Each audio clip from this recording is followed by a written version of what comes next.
اعوذ باللہ من الشیطان الرجیم بسم اللہ الرحمن الرحیم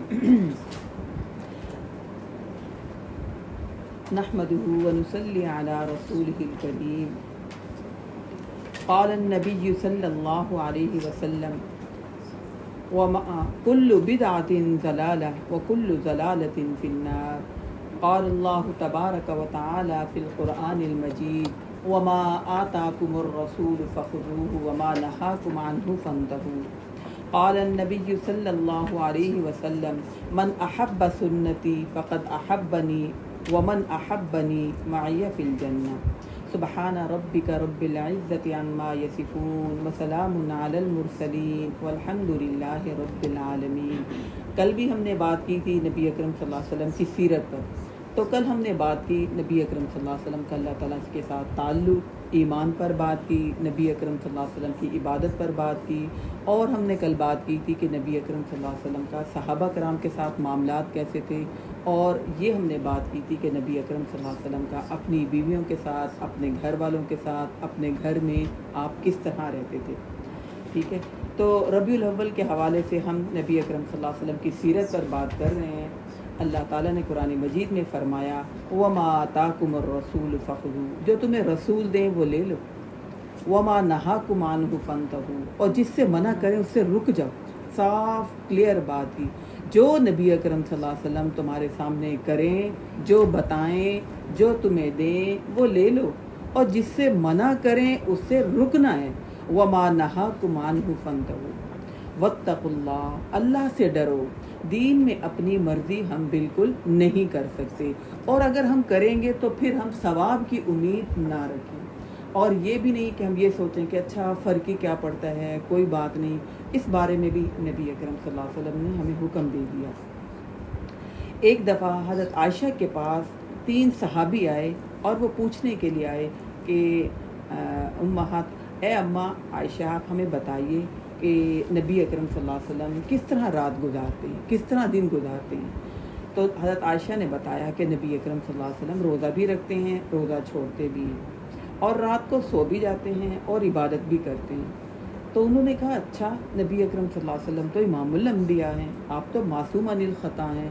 انہوں نے کہا کہ ہم اس سے زیادہ نیکیاں کریں گے، ہمارے تو گناہ ہی بہت زیادہ ہیں، ٹھیک ہے نا، ہمیں زیادہ نیکیاں کرنی چاہیے۔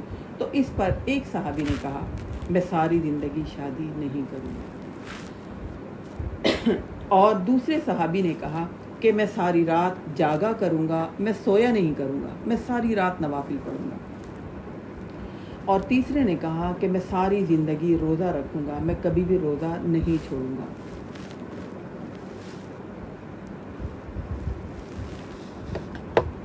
تو حضرت عائشہ نے جب یہ بات سنی تو جب وہ چلے گئے، نبی اکرم صلی اللہ علیہ وسلم جب آئے تو حضرت عائشہ نے نبی اکرم صلی اللہ علیہ وسلم کو یہ باتیں بتائیں کہ 3 صحابی آئے تھے، ان میں حضرت علی تھے شاید اور 2 صحابی تھے۔ تو انہوں نے کہا 3 صحابی آئے تھے، انہوں نے مجھ سے آپ کے بارے میں پوچھا، اور میں نے بتایا کہ نبی اکرم صلی اللہ علیہ وسلم روزہ رکھتے بھی ہیں اور چھوڑتے بھی ہیں، اور رات کو عبادت بھی کرتے ہیں اور رات کو سو بھی جاتے ہیں۔ تو یہ بات سننے کے بعد انہوں نے یہ کہا کہ اچھا ہم ایسا کریں گے کہ ایک نے کہا میں شادی نہیں کروں گا، ایک نے کہا میں ساری رات سویا نہیں کروں گا، اور ایک نے کہا میں کبھی بھی روزہ نہیں چھوڑوں گا، ہمیشہ روزہ رکھوں گا۔ اور کہنے کو تو یہ تینوں کام بہت اچھے کام ہیں، ٹھیک ہے نا، اللہ کو راضی کرنے کے لیے اور اپنی آخرت بنانے کے لیے بہت اچھے کام ہیں کہ درجات بلند ہوں، نیکیاں لکھی جائیں، پوری زندگی آپ کی نیکیوں سے بھری ہوئی۔ نبی اکرم صلی اللہ علیہ وسلم ناراض ہوئے، آپ نے ان تینوں صحابیوں کو بلایا اور آپ نے کہا کہ نہیں، ایسا کام نہیں کرنا، میں سوتا بھی ہوں اور میں عبادت بھی کرتا ہوں، اور میں نے شادیاں بھی کی ہوئی، میں روزہ بھی رکھتا ہوں، میں روزے چھوڑتا بھی ہوں۔ اللہ تعالیٰ نے آپ کو جو جسم دیا ہے، اس جسم کا بھی کچھ حق ہے، آپ نے اور معمولات اور آپ نے اور لوگوں کے حقوق پورے کرنے ہیں، لہذا آپ شادیاں بھی کریں، شادی کرنا آدھا ایمان ہے، النکاح نصف الایمان۔ اور پھر آپ نے کہا روزہ مستقل نہیں رکھ سکتے، کبھی بھی نہیں رکھ سکتے، وہ تو آپ کو عادت پڑ جاتی ہے۔ آپ نے کہا میں روزہ رکھتا بھی ہوں اور میں روزہ چھوڑتا بھی ہوں، ٹھیک ہے نا، آپ کے جسم کا بھی کچھ حق ہوتا ہے۔ اور پھر اس کے علاوہ آپ نے کہا کہ میں رات کو سوتا بھی ہوں اور اس کے علاوہ میں عبادت بھی کرتا ہوں۔ تو آپ نے سونا بھی ہے، رات کا کچھ پہر جاگنا، ساری رات نہیں جاگنا۔ تو نبی اکرم صلی اللہ علیہ وسلم نے ان کو سمجھایا کہ چاہے کوئی بھی عمل بہت اچھا ہو لیکن میرے عمل سے آگے نہیں بڑھنا۔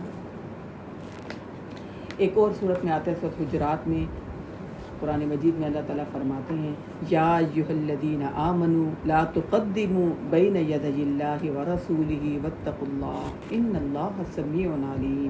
اے ایمان والو، اللہ کے رسول سے ایک قدم آگے نہیں بڑھانا، ایک قدم آگے مت بڑھاؤ۔ واتقوا اللہ، اللہ سے ڈرو۔ اپنی مرضی اختیار ہم کر ہی نہیں سکتے، کچھ بھی اچھا لگ رہا ہو، ہے نا۔ اب تشہد میں ہمارا دل چاہ رہا ہے اذان کے الفاظ بہت اچھے ہیں، ہم اذان کے الفاظ پڑھنا شروع کر دیں، نہیں پڑھ سکتے، ٹھیک ہے۔ تشہد میں ہم سورۃ فاتحہ بیٹھ کے پڑھ لیں، نہیں پڑھ سکتے۔ قیام میں ہم تشہد پڑھ لیں، نہیں پڑھ سکتے۔ حالانکہ کہنے کو تو ساری نماز کے ہی ہے نا الفاظ، لیکن اپنی مرضی نہیں اختیار کر سکتے۔ ان اللہ سمیع علیم، بے شک اللہ سننے والا اور خوب جاننے والا ہے۔ اس کے بعد آگے آیا یا ایھا الذین آمنوا لا ترفعوا اصواتکم فوق صوت النبی۔ اے ایمان والو، اپنی آوازوں کو رسول اکرم صلی اللہ علیہ وسلم کی آواز سے بلند مت کرو۔ اصواتکم فوق صوت النبی ولا تجہروا، اپنی آوازوں کو پست رکھو۔ جب یہ حکم اترا تو ایک صحابی تھے، ان کو نا اونچا بولنے کی عادت تھی، جیسے ہوتے نا ہم میں سے بعض بہت دھیما بولتے ہیں، بعض بہت جوش سے بولتے ہیں اور بعض بہت اونچا بولتے ہیں۔ وہ تو ڈر گئے۔ اس میں آگے، اس آیت میں آگے آتا ہے ایسا نہ ہو کہ تمہارے سارے اعمال ضائع ہو جائیں۔ وہ ڈر گئے، وہ گھر میں بیٹھ گئے کہ بھئی میں تو جو نیکیاں کر رہا ہوں، ایسا نہ ہو کہ مجھے تو اونچا بولنے کی عادت ہے، اللہ کے رسول کے سامنے میری آواز اونچی ہو جائے تو میرے اعمال ضائع نہ ہو جائیں۔ وہ گھر میں بیٹھ گئے کہ میں جاؤں گا ہی نہیں۔ نبی اکرم صلی اللہ علیہ وسلم نے کچھ دن نوٹ کیا اور آپ نے کہا کہ وہ صحابی نظر نہیں آ رہے۔ تو ان سے جا کر جب پوچھا تو انہوں نے کہا کہ یہ آیت سننے کے بعد میں ڈر گیا۔ نبی اکرم صلی اللہ علیہ وسلم ان کو بلایا اور کہا کہ تم ان میں سے نہیں ہو۔ اس بات کا مطلب یہ ہے کہ نبی اکرم صلی اللہ علیہ وسلم کے حکم سے آگے نہیں بڑھنا، آپ کے کسی بھی عمل سے آگے نہیں بڑھنا۔ نبی اکرم صلی اللہ علیہ وسلم مکمل دین لے کر آئے اور آپ نے فرمایا کل بدعۃ ضلالہ وکل ضلالۃ فی النار۔ کسی بھی دین میں کوئی بھی بدعت نکالنا، بدعت وہ کام ہوتا ہے جیسے سنت وہ ہے جو نبی اکرم صلی اللہ علیہ وسلم نے کیا ہو، وہ تو سنت ہے، ٹھیک ہے۔ اور بدعت وہ کام ہے دین میں کوئی بھی نیا کام نیکی سمجھ کے نکالنا، نیکی سمجھ کے، ٹھیک ہے نا۔ جیسے کہ اب نیا، یعنی اب ہم صوفوں پر بیٹھے ہیں تو صحابہ کرام تو زمین پر بیٹھتے تھے، اصحاب صفہ، ٹھیک ہے۔ تو اب یہ بات، اب ہم صوفوں پر بیٹھنا شروع ہو گئے، اب ہم نے اے سی چلانے شروع کر دی، اب ہم بیڈ پر سونا شروع ہو گئے، ٹھیک ہے۔ تو یہ دنیاوی معاملہ ہے، اس کا دین کے ساتھ کوئی تعلق نہیں ہے۔ جس کام کو ہم دین سمجھتے ہوئے نیا کام نکالیں گے اس کو بدعت کہتے ہیں۔ نبی اکرم صلی اللہ علیہ وسلم نے فرمایا جس نے دین میں کوئی بھی بدعت نکالی وہ تو گمراہی کی طرف چل پڑا، اور ہر گمراہی والا کام آپ کو جہنم میں لے جائے گا۔ تو نیا کام کوئی بھی نیا نہیں نکالنا۔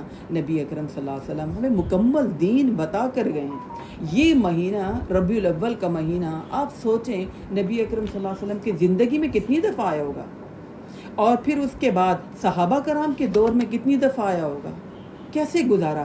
ابھی ہم دیکھ لیں مکہ میں یا مدینہ میں نبی اکرم صلی اللہ علیہ وسلم کا جہاں پر روضہ مبارک ہے، کیسے یہ دن گزارے جاتے ہیں۔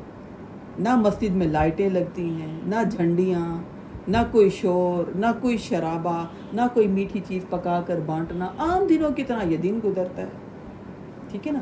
زیادہ آپ کو ہے تو ربیع الاول کے مہینے میں نیکیاں زیادہ کریں، ٹھیک ہے نا، زیادہ نیکی کرنی ہے، کیونکہ نبی اکرم صلی اللہ علیہ وسلم نے فرمایا من احب سنتی، جس نے میری سنت سے محبت کی، فقد احبنی، اس نے گویا مجھ سے محبت کی، ومن احبنی، اور جس نے مجھ سے محبت کی، معی فی الجنہ، وہ میرے ساتھ جنت میں ہوگا، ٹھیک ہے۔ تو سنتوں سے ہم نے محبت کرنی ہے، ٹھیک ہے۔ سنت سے محبت کریں گے ہم تو نبی اکرم صلی اللہ علیہ وسلم کا ہمیں جنت میں ساتھ ہوگا۔ قرآن مجید میں آتا ہے نبی اکرم صلی اللہ علیہ وسلم کے بارے میں وَمَا يَنْطِقُ عَنِ الْهَوَىٰ، آپ اپنی مرضی سے، خواہش سے نہیں بولتے۔ ادھر مومنہ آ جائے گی۔ نبی اکرم صلی اللہ علیہ وسلم کے بارے میں آتا ہے کہ وَمَا يَنْطِقُ عَنِ الْهَوَىٰ، نبی اکرم صلی اللہ علیہ وسلم اپنے خواہش سے اپنی مرضی سے نہیں بولتے، آپ تو وہی بات کرتے ہیں، ان ہوا الا وحی یوحا، جو آپ کی طرف وحی کی جاتی ہے۔ یعنی نبی اکرم صلی اللہ علیہ وسلم مرضی سے نہیں بولتے، ان کے منہ سے وہی لفظ نکلتا ہے جو اللہ تعالیٰ نے آپ کو حکم دیا ہو، اللہ کی مرضی سے آپ ہر لفظ بولتے ہیں۔ لہذا نبی اکرم صلی اللہ علیہ وسلم نے فرمایا لا یؤمن احدکم حتی اکون احب الیہ من والدہ والناس اجمعین، تم میں سے کوئی اس وقت تک مومن ہو ہی نہیں سکتا جب تک کہ میں اسے محبوب نہ ہو جاؤں، احب الیہ من والدہ و ولدہ، اس کے والدین سے، اس کے اولاد سے اور تمام لوگوں سے بڑھ کے میں زیادہ محبوب نہ ہو جاؤں۔ لہذا ہم سب مسلمانوں کا فرض ہے نبی اکرم صلی اللہ علیہ وسلم سے محبت کرنا، محبت کا انکار نہیں ہے، بہت محبت کرنی ہے، اپنی جان سے بھی بڑھ کے زیادہ محبت کرنی ہے۔ حضرت عمر کہنے لگے نبی اکرم صلی اللہ علیہ وسلم کا ہاتھ پکڑ کے جا رہے تھے نا، اے اللہ کے رسول میں آپ سے بہت محبت کرتا ہوں، اپنی اولاد سے بھی، اپنے گھر سے بھی، اپنے تمام رشتہ داروں سے بڑھ کے ذرا آپ سے محبت کرتا ہوں، لیکن اپنی جان سے بڑھ کے نہیں۔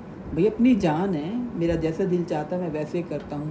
نبی اکرم صلی اللہ علیہ وسلم نے فرمایا عمر تمہارا ایمان مکمل نہیں ہے، اپنی جان سے بھی بڑھ کے، یعنی دل چاہ رہا ہے کہ اپنی مرضی کا کوئی بھی غلط کام کریں، نافرمانی والا کام کریں، لیکن نبی اکرم صلی اللہ علیہ وسلم کی محبت کا حق یہ ہے، اگر ہمیں ان سے محبت ہے، ہمارا ان پر ایمان ہے، تو ہم نے اپنی مرضی نہیں کرنی، ہم نے اپنی خواہشات پہ نہیں چلنا، ہم نے نبی اکرم صلی اللہ علیہ وسلم کے اسوہ حسنہ سے ہٹ کے نہیں چلنا، ہم نے آپ کی نافرمانی کسی صورت میں نہیں کرنی، یہ محبت کا حق ہے، نافرمانی نہیں کرنی۔ قرآن مجید میں اللہ تعالیٰ فرماتے ہیں قُلْ إِنْ كَانَ آبَاؤُكُمْ وَأَبْنَاؤُكُمْ، اے نبی اکرم صلی اللہ علیہ وسلم ان سے کہہ دیجئے إِنْ كَانَ آبَاؤُكُمْ، اگر تمہارے باپ دادا ہو جائیں، وَأَبْنَاؤُكُمْ اور تمہارے بیٹے ہو جائیں، وَإِخْوَانُكُمْ اور تمہارے بہن بھائی ہو جائیں، وَأَزْوَاجُكُمْ اور تمہارے زوج، وَعَشِيرَتُكُمْ اور تمہارا کنبہ قبیلہ، وَأَمْوَالٌ اقْتَرَفْتُمُوهَا اور وہ مال جس کو تم نے محنت سے کمایا، ایک تو ہوتا ہے نا پراپرٹی خود سے مل گئی، ایک وہ مال جو محنت سے کمایا، اس کی انسان کو بڑی قدر ہوتی ہے، یہ تو بڑی محنت سے کمایا، بڑی مشکل سے یہ پیسہ آیا۔ وَأَمْوَالٌ اقْتَرَفْتُمُوهَا وَتِجَارَةٌ اور تمہارا وہ بزنس کا سسٹم تجارت، وَتِجَارَةٌ تَخْشَوْنَ كَسَادَهَا جس کی تم ہر وقت فکر کرتے رہتے ہو کہ کہیں بزنس ڈوب نہ جائے، وَمَسَاكِنُ تَرْضَوْنَ اور تمہارے گھر، احب الیکم من اللہ ورسولہ، سن لو اگر یہ تمہیں اللہ اور اس کے رسول سے زیادہ محبوب ہو جائیں، احب الیکم من اللہ ورسولہ وجہاد فی سبیلہ اور اللہ کے راہ میں جہاد کرنے سے بھی زیادہ محبوب ہو جائیں، فتربصوا حتی یأتی اللہ بامرہ، پھر انتظار کو اللہ کا عذاب نہ آ جائے۔ یعنی اپنی جان، اپنے اولاد، اپنے تمام رشتہ دار، اپنے گھر، اپنا بزنس، سب سے زیادہ اللہ اور اس کے رسول سے محبت کرنی ہے۔ تبھی تو نبی اکرم صلی اللہ علیہ وسلم کے بارے میں آتا ہے کہ عائشہ کہتی میں بڑی لاڈلی بیوی تھی، نبی اکرم صلی اللہ علیہ وسلم مجھ سے بہت پیار کرتے تھے، لیکن جیسے ہی اذان ہوتی آپ ایسے اٹھ جاتے جیسے مجھے پہچانتے ہی نہ ہو۔ یہ ہے محبت کا حق، نبی اکرم صلی اللہ علیہ وسلم کو اللہ سے سب سے زیادہ محبت، اور ہمیں تو اللہ سے بھی محبت کرنی ہے اور نبی اکرم صلی اللہ علیہ وسلم سے بھی محبت کرنی ہے۔ ثبوت کیسے دینا ہے؟ اپنے عمل سے۔ قُلْ إِن كُنتُمْ تُحِبُّونَ اللَّهَ، اے نبی ان سے کہہ دیجئے اگر محبت کرتے ہیں اللہ سے اور اس کے رسول سے، فَاتَّبِعُونِی تو پھر کیا کریں؟ میری پیروی کریں، یُحْبِبْکُمُ اللَّهُ اللہ پھر تم سے محبت کرے گا۔ تو لہذا اب تک میں نے آپ کو یہی بتایا کہ نبی اکرم صلی اللہ علیہ وسلم سے محبت لازمی ہمارا ایمان کا حصہ ہے، آپ سے ہم نے محبت کرنی ہے۔ تو کل ہم نے بات کی تھی نبی اکرم صلی اللہ علیہ وسلم کی سیرت پر، اللہ سے تعلق کیسا تھا ان کا، صحابہ کرام کے ساتھ ان کا تعلق کیسا تھا، اپنی بیویوں کے ساتھ تعلق کیسا تھا، ان کے حسن اخلاق کا معاملہ کیسا تھا۔ ایک دفعہ کسی بھی غزوہ کے موقع پر نبی اکرم صلی اللہ علیہ وسلم اور صحابہ کرام راستے میں رکے، جیسے کہ انسان سفر پہ ہوتا ہے تو راستے میں رکتا ہے، کھانے پینے کا انتظام کرتا ہے، تو آپ وہاں پر ٹھہرے، کھانے پینے کا انتظام کرنے لگے، تو بعض صحابہ کرام میں سے ایک بکری ذبح کرنے لگے، ٹھیک ہے نا، ایک کھال اتارنے لگے، ایک کھانے کے برتنوں کا انتظام کرنے لگے، ایک جگہ صاف کرنے لگے، تو نبی اکرم صلی اللہ علیہ وسلم نے کہا کہ میں لکڑیاں اکٹھی کروں گا۔ صحابہ کرام کہنے ہیں اللہ کے رسول آپ بیٹھیے، ہم ہیں نا کام کرنے کے لیے، ہم کرتے ہیں۔ تو نبی اکرم صلی اللہ علیہ وسلم نے فرمایا کہ میں تم لوگوں سے اپنے آپ کو الگ سے فوقیت نہیں دینا چاہتا۔ یہ ہے نبی اکرم صلی اللہ علیہ وسلم کا اسوہ حسنہ، آپ کی سیرت، ٹھیک ہے۔ آپ کہتے ہیں میں بیٹھا رہوں گا، میں تو بڑا ہی ہوں، ہے نا، سب کر رہے ہیں، کام کرتے رہیں، میری ڈیوٹی تھوڑی ہے، مجھ پہ کوئی فرض تھوڑی ہے، مجھے انہوں نے کچھ کہنا تھوڑی ہے۔ نبی اکرم صلی اللہ علیہ وسلم نے کہا میں کسی بھی نیکی کے معاملے میں تم سے پیچھے نہیں رہوں گا۔ تو یہ جو چھوٹے چھوٹے کام ہوتے ہیں نا، دوسرے کی ہیلپ کرنا، خیال کرنا، ہمیں یہ نہیں سوچنا چاہیے میں کیوں کروں، میری کوئی ڈیوٹی تھوڑی ہے نا، میرے نہ کرنے سے ان کو کوئی فرق تھوڑی پڑے گا، میں آرام سے بیٹھی رہوں۔ یہ کبھی بھی ایک مسلمان نہیں سوچتا، ٹھیک ہے۔ تو نبی اکرم صلی اللہ علیہ وسلم کا اسوہ حسنہ یہ تھا کہ آپ بڑھ کے آگے کام کرتے تھے۔ غزوہ احزاب کے موقع پر جب سب صحابہ کرام خندق کھود رہے ہیں تو نبی اکرم صلی اللہ علیہ وسلم بھی ان کے ساتھ کھڑے خندق کھود رہے ہیں، ٹھیک ہے۔ تو درمیان میں بہت بڑی ایسی جگہ آ گئی کہ پتھر تھے، اللہ کے رسول یہ جگہ ہم سے نہیں کھودی جا رہی، آپ آئیے۔ تو نبی اکرم صلی اللہ علیہ وسلم نے کدال ڈالی اور اس کو خندق کو کھودا، کہنے اللہ کے رسول ہمارے پیٹ پر پتھر بندھا ہوا ہے نا، ہم بھوکے ہیں۔ تو نبی اکرم صلی اللہ علیہ وسلم نے کہا اچھا، آپ نے پیٹ سے جب قمیض اٹھائی تو 2 پتھر باندھے ہوئے تھے۔ یہ ہیں ہمارے نبی اکرم صلی اللہ علیہ وسلم، یہ ہیں ہمارے آقا دو جہاں، سرکار دو عالم، امام الانبیاء، ٹھیک ہے۔ اتنی قربانیاں، اتنی محنت امت کے خاطر، دین کے خاطر، ٹھیک ہے۔ تو یہ آپ کا تھا حسن اخلاق کا معاملہ۔ صحابہ کرام کہتے ہیں کہ نبی اکرم صلی اللہ علیہ وسلم مسکرایا کرتے تھے، آپ سے زیادہ ہم نے کسی کو مسکراتے ہوئے نہیں دیکھا۔ آپ مسکراتے تھے لیکن کہکا نہیں لگاتے تھے، آپ کے کہکے کی آواز نہیں آتی تھی، آپ مسکراتے ضرور تھے۔ ایسا نہیں کہ دیندار لوگ سڑے ہوئے ہوں، شکل بنی ہوئی ہو کہ بھائی ایسی شکل بنائی ہوئی کہ اس سے تقویٰ کا پتہ چلے، اس سے تقویٰ کا کوئی پتہ نہیں چلتا۔ مسکراتے تھے نبی اکرم صلی اللہ علیہ وسلم، غصے میں نہیں رہتے تھے، اپنا ایٹیٹیوڈ اپنے چہرے سے نہیں دکھاتے تھے کہ میں بہت بڑا ہوں، اللہ سے سب سے زیادہ ڈرنے والا، مسکراتے تھے۔ صحابہ کرام کہتے ہیں کہ نبی اکرم صلی اللہ علیہ وسلم سے ہم ہاتھ ملاتے، آپ پورا مڑ کے اس کی طرف دیکھتے، اس سے بات چیت کرتے، خوش اخلاقی کے ساتھ مسکرا کے اس کا حال چال پوچھتے، اس سے بات چیت کرتے۔ تو صحابہ کرام کہتے ہیں میں ایسا لگتا تھا گویا نبی اکرم صلی اللہ علیہ وسلم سب سے زیادہ جس سے ہاتھ ملاتے اس کو ایسا لگتا مجھ سے زیادہ محبت کرتے ہیں، جو بھی ہاتھ ملاتا، جو بھی سلام کرتا، اس کو ایسا لگتا کہ نبی اکرم صلی اللہ علیہ وسلم مجھ سے سب سے زیادہ محبت کرتے ہیں۔ اور جب کوئی سلام کرتا تو آپ پورا مڑ کے اس کی طرف دیکھتے تھے، ٹھیک ہے۔ لیکن آج کے دور میں اگر ہم دیکھیں، یہ جو ہمارا اسمارٹ فون آ گیا، یہ جو ہماری اسکرین آ گئی، کوئی سلام کرے تو ہم لگے ہوئے اسکرین پہ، ہاں ہاں کرو بات، ہم سن رہے ہیں، ہم دیکھ رہے ہیں، ہمیں مڑ کے دیکھنے کی ضرورت بھی نہیں ہے، ہمیں آنکھ اٹھا کے ضرورت بھی نہیں کہ ہم آنکھ اٹھا کر دیکھیں۔ ہم اتنے بدتمیز ہو گئے ہیں کہ کوئی ہمارے پاس بیٹھا ہے، وہ ہم سے بات چیت کر رہے ہیں، ہم فوراً فون پر لگ جاتے ہیں، ہم اسے کہتے بھی نہیں کہ آپ ٹھہریے میں نے ضروری فون کرنا ہے یا میں نے ضروری کوئی میسیج دیکھنا ہے، ٹھیک ہے۔ پیرنٹس بھی ایسے ہو گئے اور بچے بھی ایسے ہو گئے، میاں بیوی بھی ایسے ہو گئے کہ میاں گھر آیا تو بیوی اسکرین پر لگی ہوئی ہے، دیکھ رہی ہے یا موبائل میں لگی ہوئی ہے، ہاں ٹھیک ہے آپ آ گئے، آپ کو پتہ تو ہے آپ نے جو کرنا ہے آپ کر لیں۔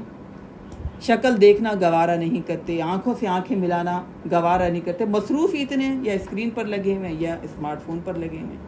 تو لہذا نبی اکرم صلی اللہ علیہ وسلم جب کوئی سلام کرتا تھا تو مڑ کے دیکھتے تھے، رسپانس دیتے تھے، اگنور نہیں کرتے تھے، کسی شخص کو یہ محسوس نہیں ہوتا تھا کہ میری ویلیو کم ہے۔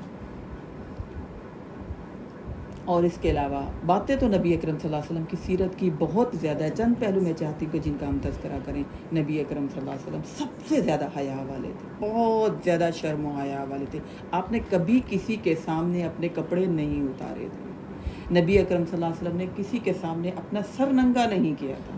ہم تو عورتیں کہتے ہیں سر ڈھانپنا فرض ہے یا ضروری ہے یا نہیں ہے، بھئی ضروری ہے یا نہیں ہے، بات یہ ہے نماز میں تو فرض ہے، لازمی ہے، اس کے بغیر ہماری نماز نہیں ہوگی۔ اس کے علاوہ اگر ہمارا دوپٹہ اتر جاتا ہے کوئی گناہ کی بات نہیں ہے، ٹھیک ہے. لیکن اگر سر کو کور کر لیں تو اچھی بات ہے. نبی اکرم صلی اللہ علیہ وسلم نے مرد ہوتے ہوئے آپ ہمیشہ عمامہ پہنتے تھے, آپ سر کو کور کرتے تھے, آپ ایک کنواری لڑکی سے زیادہ حیا کرنے والے تھے. اب تو ہمیں کنواری لڑکی کے حیا کا پتہ ہی نہیں چلتا کہ کیا وہ حیا ہوتی ہے. لہذا ایسا حیا کہ انسان کو جھجک رہے, گناہ کے قریب نہ جائے انسان. تو نبی اکرم صلی اللہ علیہ وسلم سب سے زیادہ حیا کرنے والے تھے. اگر ہم اب اپنے حیا کو دیکھیں تو کسی کے بھی اسمارٹ فون کو دیکھ لیں, ہسٹری کو ڈیلیٹ کیے بغیر کیا دیکھتے ہیں آنکھوں سے, کیا سنتے ہیں, کس بات پر دن گزرتا ہے, کیا شب و روز ہے, کیا دلچسپی ہیں, کیا دیکھتے رہتے ہیں. ڈیلیٹ کیے بغیر پاسورڈ پوچھ کر دیکھے تو انسان کو شرم آ جاتی کہ اچھا یہ دیکھ رہے تھے, اچھا یہ دیکھتے رہتے ہیں, اس سے پہلے انہوں نے یہ دیکھا تھا. تو لہذا نبی اکرم صلی اللہ علیہ وسلم نے فرمایا حیا اور ایمان دونوں ساتھ ساتھ رہتے ہیں. جب حیا چلا جاتا ہے تو ایمان بھی چلا جاتا ہے, ایمان بھی پھر نہیں رہتا. ٹھیک ہے. تو حیا ہم جس کو آج کل کانفیڈنس کہتے ہیں نا, بولڈ ہماری اولادیں ہیں, یہ بے حیائی کی باتیں ہیں. نبی اکرم صلی اللہ علیہ وسلم کنواری لڑکیوں سے بھی زیادہ حیا کرنے والے تھے. اور نبی اکرم صلی اللہ علیہ وسلم کا اپنے گھر میں ملازموں کے ساتھ کیسا سلوک تھا, کیونکہ ہمارے گھروں میں تو ملازم ہیں الحمدللہ, اللہ کا فضل ہے. ہم نے دیکھنی ہے نبی اکرم صلی اللہ علیہ وسلم کی سیرت اس معاملے میں بھی کیسی تھی. حضرت انس کہتے ہیں کہ 10 سال کی عمر میں میری والدہ نبی اکرم صلی اللہ علیہ وسلم کے پاس مجھے چھوڑ گئی اور میں 10 سال تک نبی اکرم صلی اللہ علیہ وسلم کی خدمت میں رہا. ٹھیک ہے, ایک خادم کی حیثیت سے رہا. وہ کہتے ہیں کہ نبی اکرم صلی اللہ علیہ وسلم نے مجھے کبھی نہیں ڈانٹا, مجھے کبھی یہ نہیں کہا کہ انس یہ کام کیوں کیا اور یہ کام کیوں نہیں کیا. کمی بیشی تو ہوتی ہوگی, کتنا ہمیں بچوں پہ غصہ آ جاتا ہے کہ مانے بات سمجھ نہیں رہے, کتنی دفعہ ان سے کہا ہے. میں یہ نہیں کہتی کہ ہم نے ان کو گائیڈ نہیں کرنا ہوتا, ہم نے ان کو ٹرین نہیں کرنا ہوتا, کرنا ہوتا ہے, لیکن ہم ان کو ہم سے خوف محسوس نہ ہو, ڈر کے نہ رہیں, محبت کے ساتھ, پیار کے ساتھ, اپنائیت کے ساتھ. ٹھیک ہے, جیسے اپنے بچوں کے ساتھ. فرق نہیں ہونا چاہیے کہ ہمارے بچے خادموں کے ساتھ, ملازموں کے ساتھ بدتمیزی کریں. ٹھیک ہے, محبت کے ساتھ, پیار کے ساتھ. ہم نے اپنے بچوں کی جیسے کمیوں کو چھپاتے ہیں, ان کی کمیوں کو بھی چھپانا ہوتا ہے, ان کو بھی سمجھانا ہوتا ہے, ان کو بھی گائیڈ کرنا ہوتا ہے, ان کو بھی طریقے سے لے کر چلنا ہوتا ہے. یہ ہمارے ماتحت ہوتے ہیں. جتنا بھی طاقتور ہو طبقہ ہے, اگر وہ کمزور طبقے کے اوپر اپنے پیسے کا روب ڈالتا ہے, اپنے گفتگو کا روب ڈالتا ہے, اپنے اسٹیٹس کا روب ڈالتا ہے, اللہ کو اس کا حساب دینا پڑے گا. ٹھیک ہے نا. طاقتور طبقہ اور طاقتور ہوتا جا رہا ہے, کمزور طبقہ اور کمزور سے کمزور. یوں سمجھیے کہ وہ اٹھ ہی نہیں پا رہا اور ہم ان کو اٹھانا ہی نہیں چاہ رہے. ہم کہتے ہیں یہ تو ہمارے برابر کے آ جائیں گے, انہوں نے پڑھ کے کیا کرنا ہے, انہوں نے اچھا کھا کے کیا کرنا ہے, ان کو کوئی تمیز نہیں ہے, انہوں نے اچھا لباس پہن کے کیا کرنا ہے, ان کو کوئی شعور نہیں ہے. ہم ان کو اپنے لیول پر بھی نہیں لانا چاہتے. اپنی اترن دینی ہے, اپنا بچا ہوا کھانا دینا ہے ہم نے ان کو, اور ہم نے ان کو اپنے سے نیچے بٹھانا ہے, اپنے برابر لیول پر نہیں بٹھانا. کچھ مینر سکھاتے ہوئے ان کو انسان سمجھنا ہے. نبی اکرم صلی اللہ علیہ وسلم کے اسوہ حسنہ کو دیکھتے ہوئے ان کے ساتھ بہت ادب کے ساتھ, رسپیکٹ کے ساتھ گفتگو کرنی ہوتی ہے. تو یہ تو تھا نبی اکرم صلی اللہ علیہ وسلم کا اپنے ملازموں کے ساتھ معاملہ. اور اس کے علاوہ نبی اکرم صلی اللہ علیہ وسلم کا لین دین میں معاملہ, پیسوں کے معاملے میں لین دین دیکھیے کیسا تھا. میں یہ ذرا اپنا دوپٹہ صحیح کر لوں, بار بار اترا جا رہا ہے. نبی اکرم صلی اللہ علیہ وسلم کے بارے میں آتا ہے کہ آپ کا لوگوں کے ساتھ ڈیلنگ کیسی تھی. دشمن ہیں, ٹھیک ہے, لیکن آپ کو صادق, آپ کو امین, آپ کو امانت دار سمجھتے ہیں. مشرک, کافر, ٹھیک ہے نا, یہود و نصارہ جان کے دشمن ہیں, ایمان نہیں لا رہے لیکن اپنی امانتیں رکھوا رہے ہیں. اتنا ٹرسٹ آپ کی سچائی پر ہے نا. آج ہم اتنی بڑی بڑی داڑیاں رکھ لیں گے، حجاب کر لیں گے، لیکن سچ نہیں بولیں گے۔ کیا سچ بولنا نبی اکرم صلی اللہ علیہ وسلم کا طریقہ نہیں ہے؟ ہم کہتے ہیں اس کے بغیر گزارا نہیں ہوتا، اس کے بغیر کام نہیں چلتا۔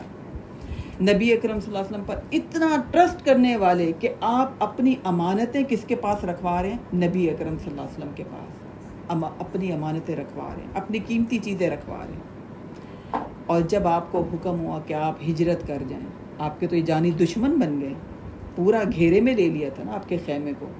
نبی اکرم صلی اللہ علیہ وسلم کو فکر یہ تھی کہ یہ سامان جو انہوں نے میرے پاس رکھا ہوا ہے، اب دیکھیں ہنگامی حالت ہے، آپ نہ بھی دیتے تو آپ کہتے بھائی مجھے تو اچانک جانا پڑا، ہنگامی حالت ہے نا۔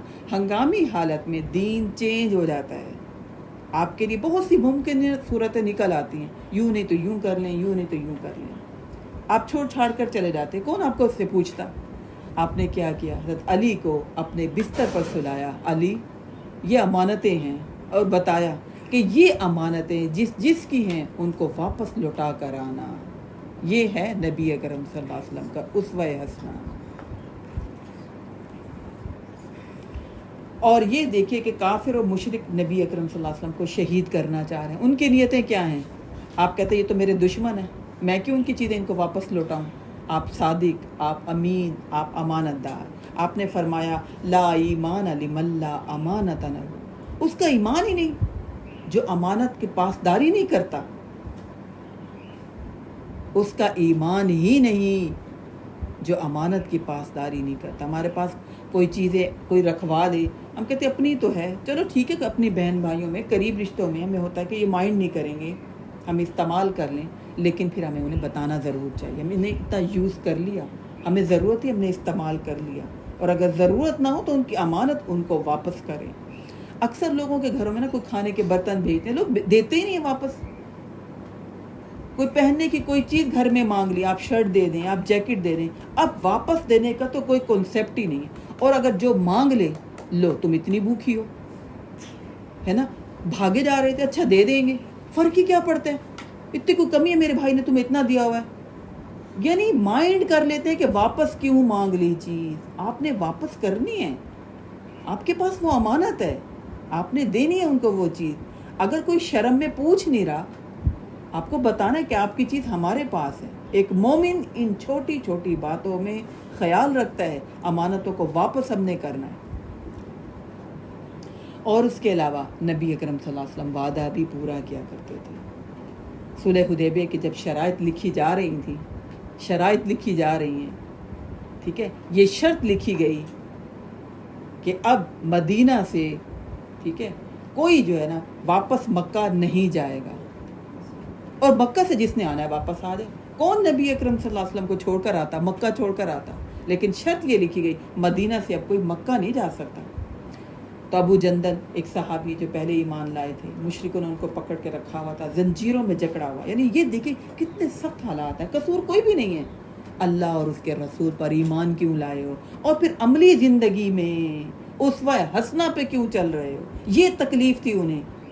یہ نہیں جیسے ہم ایمان لائیں، ٹھیک ہے، کلمہ پڑھ لیا، روزے رکھ لیے، حج عمرہ کر لیا، باقی ہماری مرضی کی زندگی۔ صحابہ کرام تو ایسے نہیں گزارتے تھے، جس چیز سے منع کر دیا اس سے رکنا ہے، چاہے کسی کو بری لگ رہی ہے تو کوئی بات نہیں، اپنی زندگیوں کو ضائع نہیں کرنا۔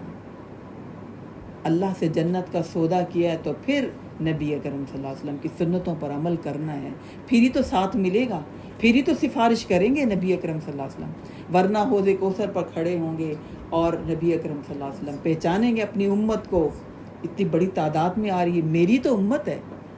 فرشتے آئیں گے، سہکن سہکن سہکن، کہیں گے اللہ کے رسول انہوں نے آپ کے جانے کے بعد دین کو ہی بدل دیا، فضول خرافات، فضول باتیں، اپنی مرضی کی باتیں شامل کر دی جو آپ نے بتائی ہی نہیں تھی۔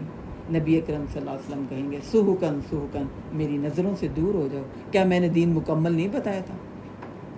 سوچیں ہمیں کتنی شرمندگی ہوتی ہے کہ اگر ہم نے کوئی بھی چیز بنائی ہو، کوئی اس میں نقص نکال دے، نہیں ایسا نہیں ایسا ہونا چاہیے، تو ہم کہتے ہیں اچھا ہم نے کیا صحیح نہیں بنائی تھی چیز؟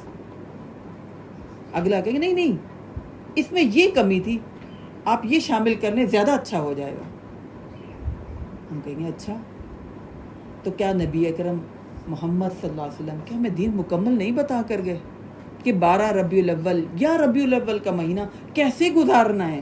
آپ کی تو ایک ایک دن ہمارے سامنے آیا ہے، کیسی نیکیاں کی، کیسے عبادات کیے، کیسے معاملات کیے، کیسے اللہ کو راضی کیا. یہی تو آپ ہمیں گائیڈ کرنے کے لیے آئے تھے. دیکھو اپنی مرضی نہ کرنا، دیکھو وہ نہ کرنا جو سب کر رہے ہیں، وہ کرنا جو میں بتا کر جا رہا ہوں. وما نہاکم عنہ فانتہوا، باز آ جانا جس سے میں منع کر کے گیا ہوں.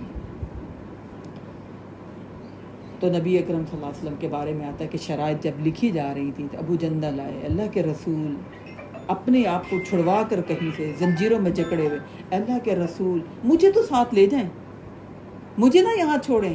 ابھی صرف معاملہ طے ہوئے نا، ابھی آپ گئے نہیں ہیں، ابھی کوئی اس پر عمل کرنے والی بات نہیں ہے، ابھی صرف شرائط طے ہوئے، مجھے تو آپ لے لیں.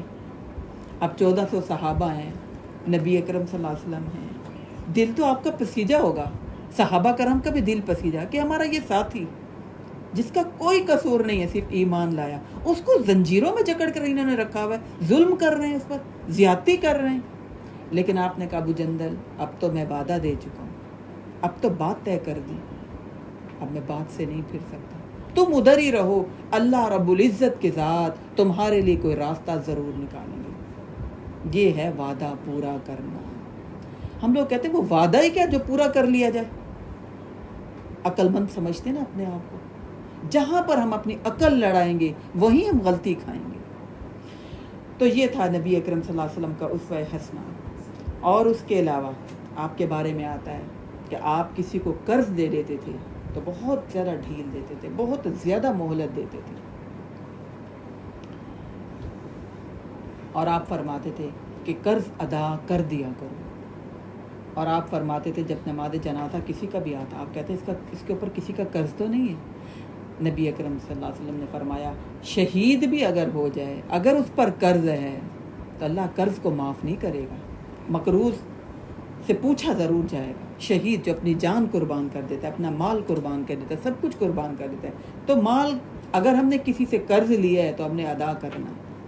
ہمارے ہاں اس بات کو بہت لائٹ لیتے ہیں، پیسہ لیا تو بس صحیح ہے. اب جس نے لینا ہے وہ بیچارہ ایسا لگتا ہے جیسے اس نے کوئی غلطی کر لی. موبائل نہیں اٹھائیں گے، فون ہی نہیں اٹھائیں گے، جو وعدہ کیا اس ٹائم پر پیمنٹ نہیں کریں گے، اور اگر وہ مانگ لے سب میں بدنام کر دیتے ہیں، سب میں بدنام کر دیتے ہیں جیسے اس کی غلطی ہے جو اس نے مانگ لیا. لہذا پھر اس کا نتیجہ کیا نکلتا ہے، کوئی اگر قرض مانگے تو ہم دینے سے کتراتے ہیں. ہمیں پتہ ہوتا ہے کسی نے اگر قرض مانگ لیا تو یوں سمجھے اس نے واپس نہیں کرنا. دل بڑا کریں تو ہم دے دیں، اور ذہن میں شیطان بڑے وسواس ڈالتا ہے کہ دینا نہیں، انہوں نے واپس نہیں کرنا. اور حقیقت بھی یہی ہے کہ واپس نہیں کیا جاتا، چاہے تھوڑی اماؤنٹ ہو چاہے زیادہ اماؤنٹ ہو.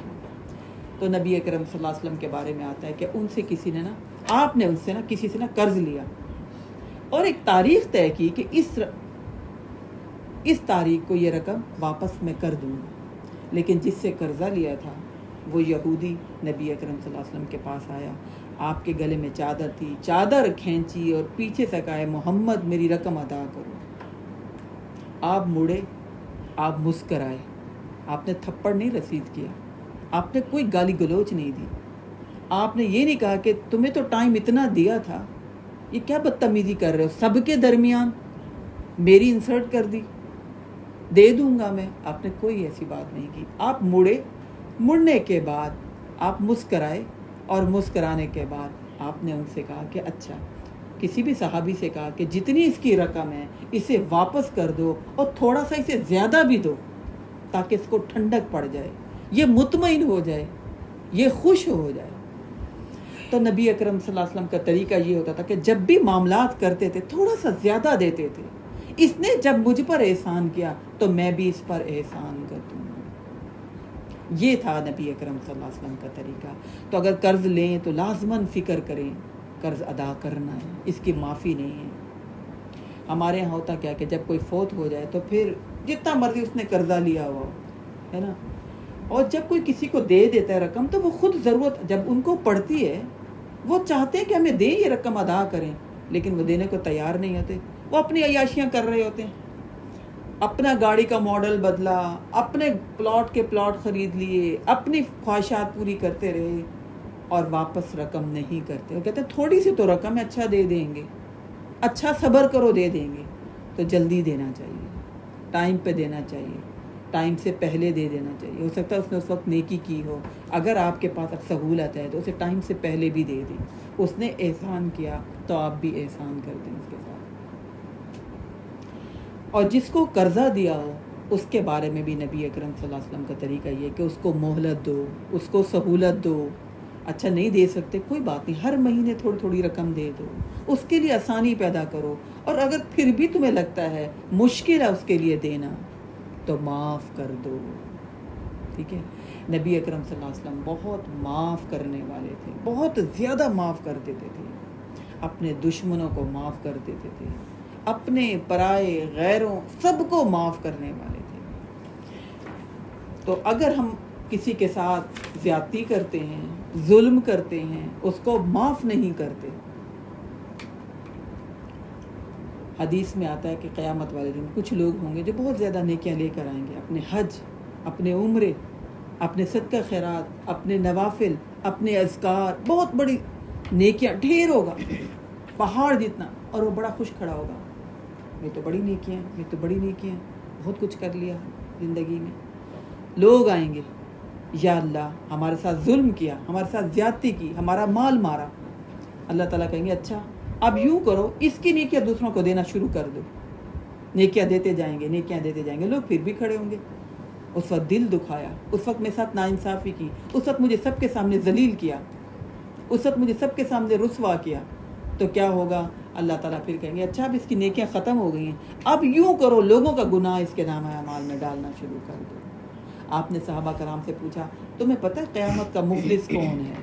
وہ کہنے نہیں اللہ کے رسول ہمیں دنیا کے مفلس کا تو پتہ ہے، ہمیں قیامت کے مفلس کا نہیں پتہ. دنیا کا مفلس وہ ہے جس کے پاس مال نہ ہو، غریب ہو، اپنی ضروریات پوری نہ کر سکتا ہو.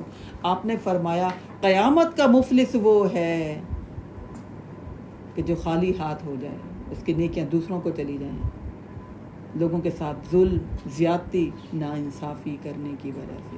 لہذا زندگی میں ہی پہلے تو کوشش کرے سب کے حقوق ہم پورے کرے. کوئی کر رہا ہے یا نہیں کر رہا، اس سے پوچھا جائے گا. ہمارے اوپر جو فرض ہے ہم نے اپنے فرائض پورے کرنے ہیں اور اپنے آپ کو اللہ کے ہاں سرخرو کرنا ہے. کسی پر کوئی احسان نہیں ہے، اپنے اوپر احسان ہے. ہم جو کہتے ہیں نا میں کیوں کروں، اس نے نہیں کیا، اپنے اوپر ظلم کر رہے ہوتے ہیں، اپنے آپ کو نیکی سے محروم کر رہے ہوتے ہیں. اپنے آپ کو جو اللہ نے ہم پر ذمہ داری ڈالی کہ ان کو پورا کرو، اپنے آپ کو جہنم سے آزاد کرو، اور ہم اس بارے میں ہم اپنے آپ سے زیادتی کر رہے ہوتے ہیں. تو لہٰذا حقوق پورے کرنے ہیں. نبی اکرم صلی اللہ علیہ وسلم سب سے زیادہ اپنے حقوق کی فکر کرتے تھے کہ میں کسی کے ساتھ زیادتی نہ کروں، میں کسی کے ساتھ ناانصافی نہ کروں، مجھ سے کسی کے اوپر کوئی ظلم نہ ہو. یہ ہمیں ہوتا، ہم تو سب سے بڑے ہیں نا، ہم تو گھر کے بڑے ہیں نا، بڑے ہیں تو ہم پہ ذمہ داری بھی تو پھر زیادہ ہو گئی نا، ہماری فرائض بھی زیادہ ہیں. اور اس کے علاوہ نبی اکرم صلی اللہ علیہ وسلم کے خوشی کا موقع دیکھیے، جب مکہ فتح ہو گیا، مکہ فتح ہو گیا ہے، بڑی خوشی کی بات ہے کہ نہیں ہے. جہاں سے نکالا گیا، نبی اکرم صلی اللہ علیہ وسلم مڑ مڑ کے دیکھ رہے ہیں بیت اللہ کی طرف، اور آپ نے کہا مجھے یہاں کے باسی رہنے نہیں دیتے. آپ پلے بڑے وہیں پر، جوانی وہیں پر گزری، نبوت وہیں پر ملی، شادی وہیں پر کی، بچے وہیں پر پیدا ہوئے، تجارت وہیں پر کی. لیکن کیا قصور تھا؟ دین کی دعوت دینا شروع کی، جب حق بات بتانی شروع کی، غلط باتوں سے جب روکنا شروع کیا تو لوگوں کو بہت برا لگا، لوگوں نے نکال دیا، جان کے دشمن بن گئے نبی اکرم صلی اللہ علیہ وسلم کے. تو اللہ کے حکم سے جب آپ نے ہجرت کی تو آپ کہتے بیت اللہ کو دیکھ کر مجھے یہاں کے باسی، یہاں کے رہنے والے مجھے رہنے نہیں دے رہے، ورنہ میرا دل نہیں چاہ رہا میں یہاں سے جاؤں. آپ نے ہجرت کر لی. اور پھر جب آپ کو مکہ فتح ہوا، مکہ فتح ہونے کے بعد نبی اکرم صلی اللہ علیہ وسلم مکہ میں جب داخل ہو رہے ہیں، 10,000 صحابہ کرام ساتھ میں شامل ہیں. نبی اکرم صلی اللہ علیہ وسلم خوشی کا موقع ہے، اونٹ پر بیٹھے ہوئے ہیں. اونٹ پر بیٹھنے کے بعد نبی اکرم صلی اللہ علیہ وسلم جو ہے خوشی کا موقع ہے، مکہ فتح ہو رہا ہے، 10,000 صحابہ کے کرام کے ساتھ ہیں، اونٹ پر بیٹھے ہوئے ہیں. ٹھیک ہے. آپ جب اونٹ پر بیٹھے ہوئے ہیں، آپ کا سر اتنا جھکا ہوا تھا شکرانے کے طور پر اس خوشی کے موقع پر کہ آپ کا سر اونٹ کے کوہان کو لگ رہا تھا. کوئی دھمال نہیں, کوئی جھنڈیاں نہیں پکڑی ہوئی, کوئی اچھلتے کودتے ہوئے نہیں جا رہے, کوئی نعرے لگاتے ہوئے نہیں جا رہے, عاجزی کے ساتھ اللہ کا شکر ادا کرتے ہوئے. اور آپ کہہ رہے ہیں لا تثریب علیکم اليوم, آج سب کے گناہ معاف, آج سب کی غلطیاں معاف. یہ ہے بڑے ہونے کا, آپ نے ثبوت دیا, ورنہ سب کو پکڑواتے. چند لوگ تھے جن کے بارے میں آپ نے حکم دیا کہ ان کو قتل کر دیا جائے, جن کے بارے میں آپ کو گارنٹی تھی کہ انہوں نے ابھی بھی اذیت دینی ہے, اسلام کو نقصان پہنچانا ہے, ان کے بارے میں آپ نے کہا. باقی سب کو آپ نے کہہ دیا, آج سب کو معاف کر دیا. یہ ہے نبی اکرم صلی اللہ علیہ وسلم کا اسوہ, یہ ہے آپ کا خوشی کا دن. ہمیں تو شیطان نے اتنا گمراہ کر دیا, اتنا گمراہ کر دیا. نسبت ہم جوڑتے ہیں نبی اکرم صلی اللہ علیہ وسلم کے ساتھ, سب سے زیادہ محبت بتاتے ہیں, ٹھیک ہے. اسی مہینے میں, ٹھیک ہے, نبی اکرم صلی اللہ علیہ وسلم کی پیدائش ہوئی, ٹھیک ہے نا. اسی مہینے میں وفات بھی تو ہوئی ہے. خود سوچیں, ہمارے ہاں جب کوئی فوتگی ہو جاتی ہے تو کہتے ہیں اب شادی کے کارڈ بھی آ چکے ہیں, ان سے پوچھنے کے لیے جاتے ہیں جن کی شادی ارینج ہوئی ہوئی ہو. آپ اگر مائنڈ نہ کریں, مہینے بعد ہم شادی کر لیں, کارڈ بڑھ چکے ہیں. وہ کہتے ہیں ہاں آپ کر لیں. کہتے ہیں دل تو نہیں چاہ رہا, آپ کا غم ہمارا غم ہے, ہمارا دل نہیں چاہ رہا ہم شادی کریں, لیکن اگر آپ کہیں گے تو پھر ہم فنکشن کر لیں گے. تو کہتے ہیں ہاں آپ کر لیں. لوگوں کے معاملے میں تو ہم اس طرح کا طریقہ کریں, اور پھر محمد صلی اللہ علیہ وسلم امام الانبیاء سرکار دو عالم, ان سے ہم محبت کے دعوے کریں. اور جس مہینے میں ان کی وفات بھی ہوئی اور جس مہینے میں آپ کی پیدائش بھی ہوئی, ٹھیک ہے, ہم مانتے ہیں آپ آئے سرکار دو عالم, ہمیں بہت خوشی ہے. کہتے ہیں آپ ایسی بات کیوں کرتے ہیں, ہم میں سے بھی تو جب کوئی پیدا ہوتا ہے ہم برتھ ڈے نہیں کرتے, ہم کیک نہیں کاٹتے, ہم خوشی نہیں مناتے. کیا نبی اکرم صلی اللہ علیہ وسلم ہم تمام لوگوں کی طرح ہیں, ہم ہمارے عام لوگوں کی طرح ہیں. یہ تو کرسچن یہ دن مناتے ہیں, یہ تو وہ پہاڑیاں بناتے ہیں جو ہم پہاڑیاں بنانے میں لگ گئے. کچھ پہاڑیاں بناتے ہیں اور کچھ پہاڑیاں دیکھنے کے لیے جاتے ہیں. ایک میلہ, ایک فنکشن. ہم مسلمان, اور ہمارے ملک کے حالات اس طرح کے چل رہے ہوں کہ کچھ نہیں پتا کہاں سیلاب آ رہا ہے, کہاں لوگوں کی ڈیتھ ہو رہی ہے, کہاں لوگوں کا بہت زیادہ نقصان ہو رہا ہے. ان کے غم کو بھی ہم نے بھول کر ویسے جشن منایا. کیا نبی اکرم صلی اللہ علیہ وسلم بیواؤں, یتیم, مسکینوں, بیماروں, ان کی ضرورتوں کا خیال نہیں رکھتے تھے, ان کے غم میں ان کے ساتھ شامل نہیں ہوتے تھے؟ آپ تو چراغاں کرواتے, مسجدوں میں لائٹیں لگواتے, خوشی مناتے.